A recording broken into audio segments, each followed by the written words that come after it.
யாழ்ப்பாணத்தில் நல்லூர் ராசதானியில் தமிழ் மன்னர்களால் 4 திசைகளிலும் ஆலயங்கள் அமைக்கப்பட்டது.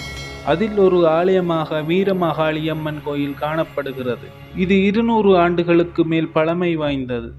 ஒரு நாள் இரவு வேளையில் இளைஞர்கள் திரைப்படத்தை பார்த்துவிட்டு வரும் வேளையில் ஒரு அழகிய பெண் தனியாக நின்று கொண்டிருந்தாள். அவளை இளைஞர்கள் நெருங்கிய பொழுது கோயிலுக்கு உள்ளே சென்று மறைந்து விட்டாள். இதை இளைஞர்கள் அவதானித்த பொழுது ஒரு அதிர்ச்சி காத்திருந்தது. கோயிலுக்குள்ளே திருடர்கள் பெறுமதி வாய்ந்த கோயில் சொத்துக்களை சூறையாடிக் கொண்டிருந்தார்கள். இளைஞர்கள் திருடர்களை மடக்கி பிடித்து பதம் பார்த்தார்கள்.